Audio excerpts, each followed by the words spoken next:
Hello and welcome back to Central Cell Online. My name is Tom. And I'm Beth. And welcome back to our dining room for our second series of Central Cell Online. It's all very exciting. It is. Welcome to you guys if you're streaming in with us this evening. We are being joined by youth groups across Aylesbury for Central Cell Online. Yes, so if you are in a youth group, then hi, it's nice to not see you. That was weird. But if you're watching the stream from somewhere else, maybe you're on your own, we would love to invite you to get involved and get together with one of our youth leaders in one of our youth groups. Yeah, you can check out the description below and we can get you to sign up with Aylesbury Vale Youth for Christ, and then we can hook you in with a youth group that you can join in with every week. Yeah, so it's all very exciting, obviously, after the announcement yesterday. Yep. So for the time being, we're still meeting virtually, but I'm telling you, the days are coming when that is not going to be the case anymore. Come on, June the 21st, please let that happen. And before that, there'll be more easing as well, and we will, of course, keep you up to date when we know what's happening and we can start getting back in the room with real life humans again, which is going to be absolutely wonderful. But the plan for Central Cell Online, as you know, is always to guide you guys through parts of the Bible, because at Aylesbury Vale Youth for Christ, we're certain that you pick up a Bible, you start reading it, you find out who God is, you find out about Jesus, you find out about how to make the most out of life. And so this evening, we are in the first book of the Bible, the book of Genesis, and we're looking at the life of Joseph. So we're going to be starting in chapter 37. If you've got a physical Bible, grab it, because it really helps to look at it and know where stuff is. But if you don't have access to a physical Bible, we've linked the YouVersion app in the description below, so you can just download that straight onto your phone. Yes, so there'll be 3 sections to each evening. First we'll hear the reading from someone reading it, then we'll give you some questions that you'll hear youth from across the town telling us about, and then we'll hand it over to you guys to discuss. Yeah, and then we always end with a chance to think through what you might want to do differently as a result of what we've looked at or stuff that really stuck out to you, and then there'll always be a chance to pray together in your youth groups. Now, if you don't normally pray, don't worry about that, you don't have to, but if you want to give it a try, it's a great opportunity to do just that. So yeah, grab a Bible and we will get stuck in. Yes, so we always begin with an icebreaker, so we're going to start that now.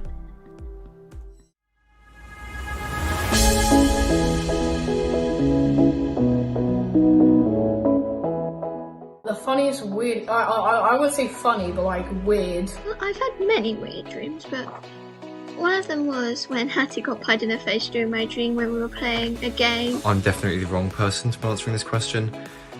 I just don't have dreams. I remember I was standing on top of a hill, and this person grabbed my head, pulled it off, and then threw it off the hill. What was it called again? I don't remember them, or I don't have them, whatever it is. And I landed in a giant bowl of chips. And I don't know why I just woke up after that. Pie face, yeah. And it was my sister's turn to get pied in the face. Now that was funny. Even when I was younger, I can't remember having a dream full stop, let alone if it was funny or weird or stood out. I think I'm just boring.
Welcome back. So what's the weirdest dream you ever had? Well, I don't really have weird dreams. I have really mundane dreams. I dream that I meet people for coffee.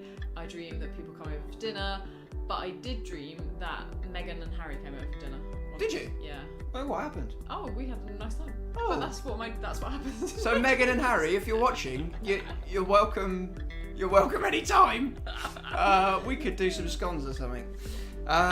So yeah, what we're doing here, we're looking at Joseph in Genesis, in the first book of the Bible. So as we said, if you've got a physical Bible, grab it, flip it open so you can refer back to it. The other thing we wanted to say at the beginning of this series is that Ephesians, that we did last time, is a letter in the Bible. So it's a letter that was written to the early church, whereas what we're looking at now in Genesis is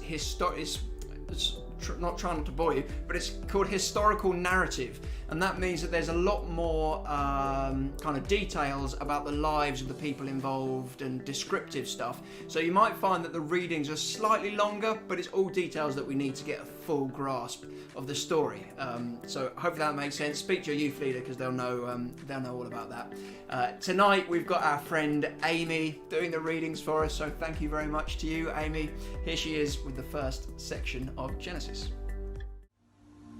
So Jacob settled in the land of Canaan, where his father had lived as a foreigner. This is the account of Jacob and his family. When Joseph was 17 years old, he often tended his father's flocks. He worked for his half-brothers, the sons of his father's wives Bilhah and Zilpah. But Joseph reported to his father some of the bad things his brothers were doing. Jacob loved Joseph more than any of his other children, because Joseph had been born to him in his old age. So one day, Jacob had a special gift made for Joseph, a beautiful robe.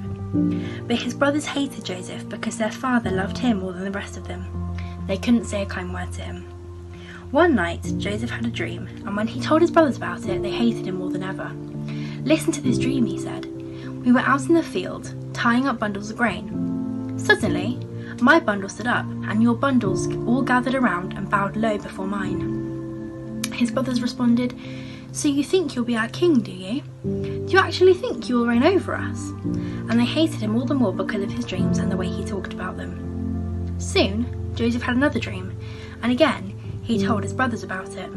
"Listen, I've had another dream," he said. "The sun, moon, and 11 stars bowed low before me." This time, he told the dream to his father as well as to his brothers, but his father scolded him. "What kind of dream is that?" he asked. "Will your mother and I and your brothers actually come and bow to the ground before you?" But while his brothers were jealous of Joseph, his father wondered what the dreams meant. Awesome, thank you. Thanks very much, Amy, for doing that for us. We're going to hear a little bit more from Amy a bit later. She'll be doing the readings for us tonight.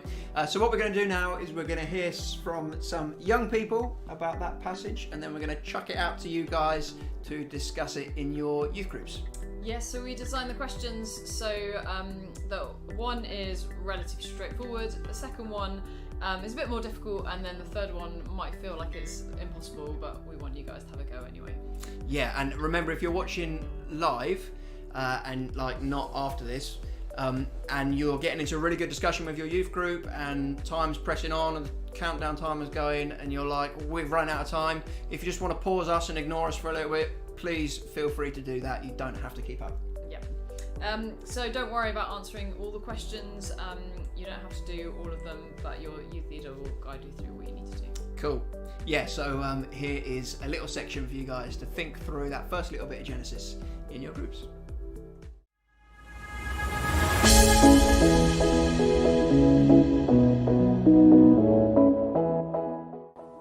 All the time, honestly. I'll be scrolling through Instagram, basically any form of social media, and I'll see, oh, they've got this, they've got that. I think my whole family is jealous of people who have managed to get a PS5. I felt jealous once when my sister was having her room done like mine. I'll be looking at other athletes, other swimmers, other calisthenics athletes. I'll be like, I want to be them. I want to have that ability. I want to be that fast. We've been waiting to get one, and we haven't. We've been very unlucky. I just felt jealous because she was having something done to her room and I wasn't, and it felt unfair even though I've had mine done. Yeah, kind of jealous of those people who managed to get them. It's very blurred where, like, healthy comparison, as in I want to aspire to be like that, and I want to be like that, the jealousy. It's a very blurry line.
back. So, when have you felt jealous then?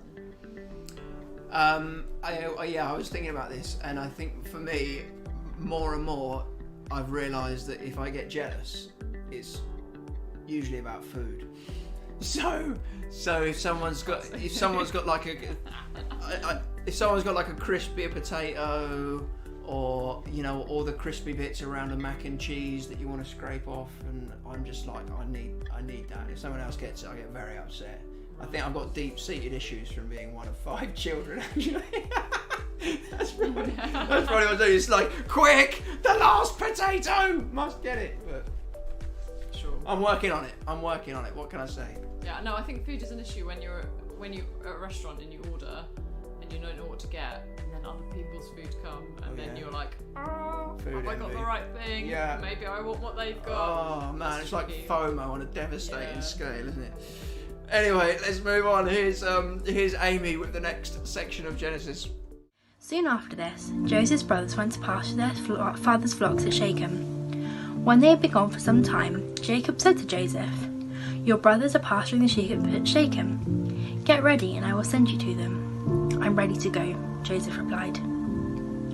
"Go and see how your brothers and the flocks are getting along," Jacob said. "Then come back and bring me a report."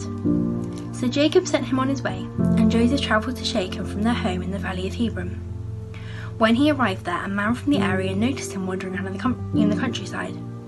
"What are you looking for?" he asked. "I'm looking for my brothers," Joseph replied.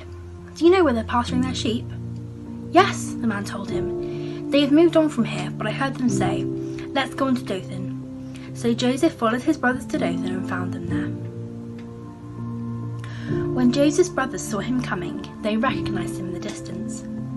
As he approached, they made plans to kill him. "Here comes the dreamer," they said. "Come on, let's kill him and throw him into one of these cisterns. We can tell our father a wild animal has eaten him. Then we'll see what becomes of his dreams." But when Reuben heard of their scheme, he came to Joseph's rescue. "Let's not kill him," he said. "Why should we shed any blood? Let's just throw him into this empty cistern here in the wilderness. Then he'll die without our laying a hand on him." Reuben was secretly planning to rescue Joseph and return him to his father. So, when Joseph arrived, his brothers ripped off the beautiful robe he was wearing. Then they grabbed him and threw him into the cistern. Now the cistern was empty, there was no water in it.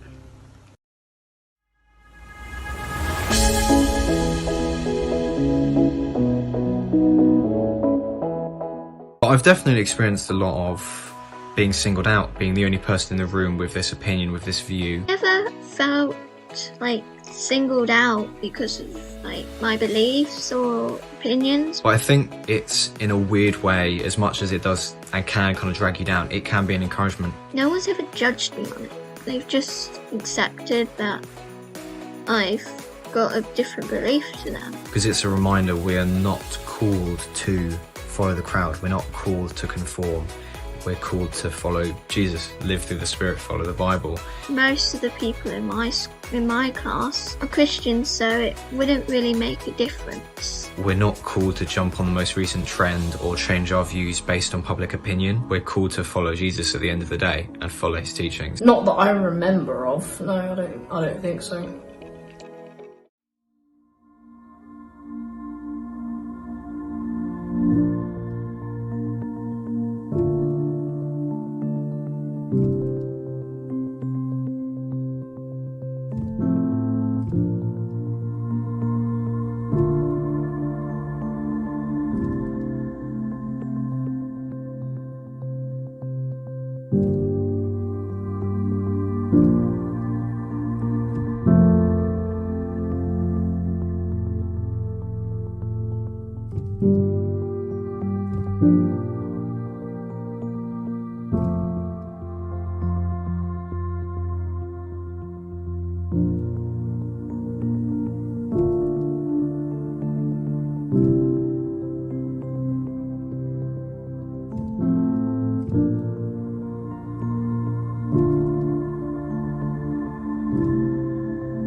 So we're gonna ask Tom, have you felt like you've been singled out?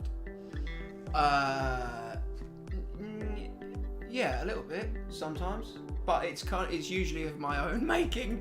But I suppose as I got older and in my teens, and I thought, hang on, I think Jesus is actually real, and he really does get you to God. That's quite a specific opinion that not a lot of people share. So I think in that sense, as you get deeper into the Christian life and your convictions get stronger that it's all true, I think you can find that there's a separation between what you think and what the people around you think. Yeah. But in some ways, I kind of enjoy that. It's one of my character flaws, probably. Yeah. Fair enough. Yeah. So we're going to hear Amy with the next reading. Then, just as they were sitting down to eat, they looked up and saw a caravan of camels in the distance coming towards them. It was a group of Ishmaelite traders taking a load of gum, balm and aromatic resin from Gilead down to Egypt. Judah said to his brothers, "What will we gain by killing our brother? We have to cover up the crime. Instead of hurting him, let's sell him to those Ishmaelite traders. After all, he is our brother, our own flesh and blood." And his brothers agreed. So, when the Ishmaelites, who were Medianite traders, came by, Joseph's brothers pulled him out of the cistern and sold him to them for 20 pieces of silver, and the traders took him to Egypt. Some time later, Reuben returned to get Joseph out of the cistern. When he discovered that Joseph was missing, he tore his clothes in grief. Then he went back to his brothers and lamented, "The boy is gone! What will I do now?" Then the brothers killed a young goat and dipped Joseph's robe in its blood. They sent the beautiful robe to Joseph's father with this message, "Look what we found. Doesn't this robe belong to your son?" Their father recognized it immediately. "Yes," he said, "it is my son's robe. A wild animal must have eaten him. Joseph has clearly been torn to pieces." Then Jacob tore his clothes and dressed himself in burlap. He mourned deeply for his son for a long time. His family all tried to comfort him, but he refused to be comforted. "I will go to my grave mourning for my son," he would say, and then he would weep. Meanwhile, the Medianite traders arrived in Egypt, where they sold Joseph to Potiphar, an officer of Pharaoh, the king of Egypt. Potiphar was captain of the palace guard.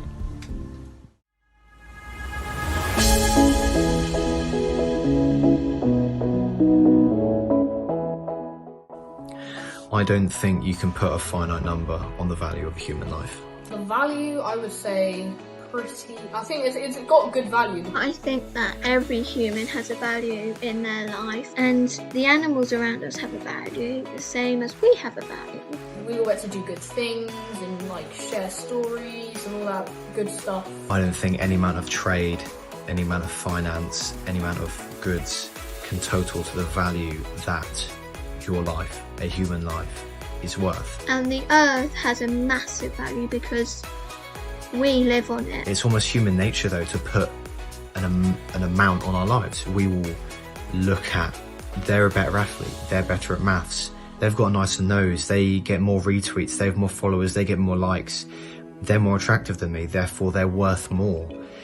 It's such an evil cycle of comparison. So overall, I think that everything has a value. I think a life is worth an infinite amount of things.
Welcome back. So we're moving on to our second to last bit, where we give you guys the chance to think about something that you might want to take up, change up, or do you know what was in my head then? I knew you were going to forget as well. I could see.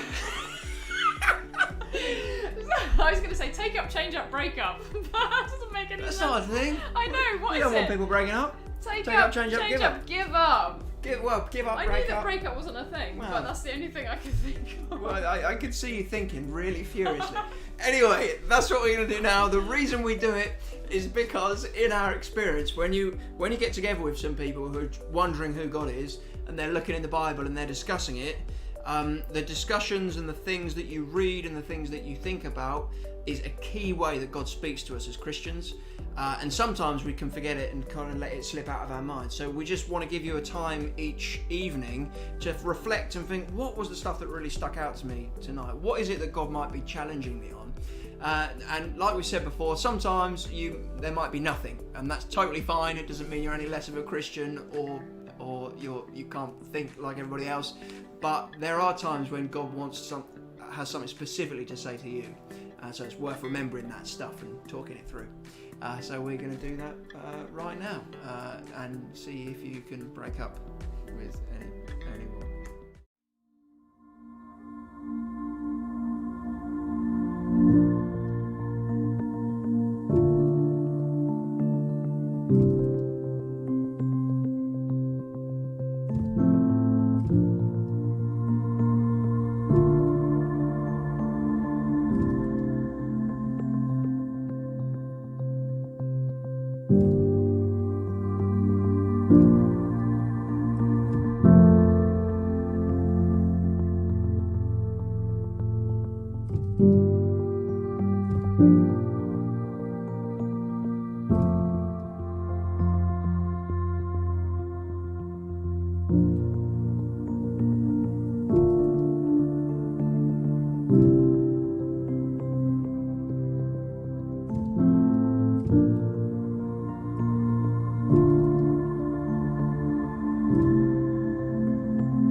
Awesome.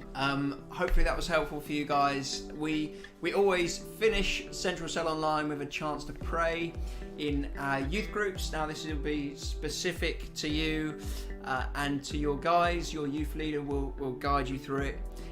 You might just want to pray for each other, or for an individual in your group, or for the world, whatever you guys like. Yep, and if you're not used to praying, then that's totally fine.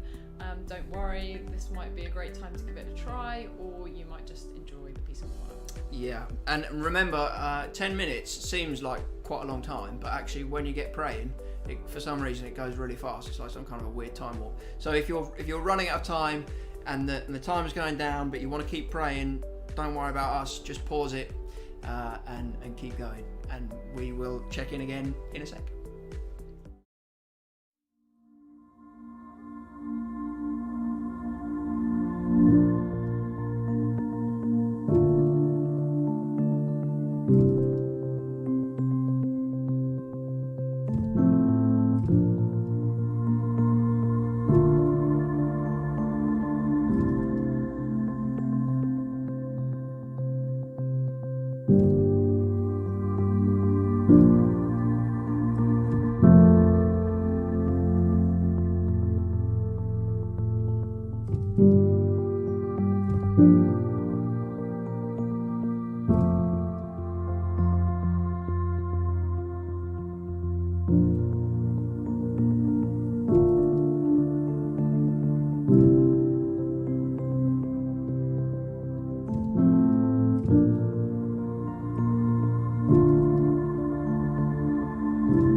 evening. Thanks so much for joining us. We've had a really good time. Yeah, and if you've been watching this alone, remember you can register.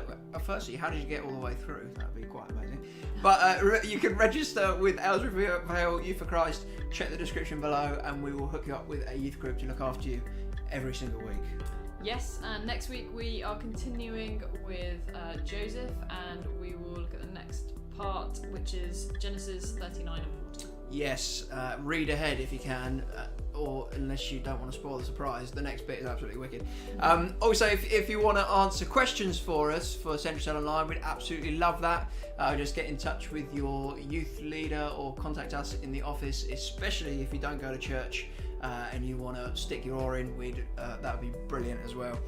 Thank you to Zach and James and Lizzie for answering questions for us this evening, and thank you again, Amy, for doing the readings for us. We will see you in 7 days' time. Thanks for coming. Bye.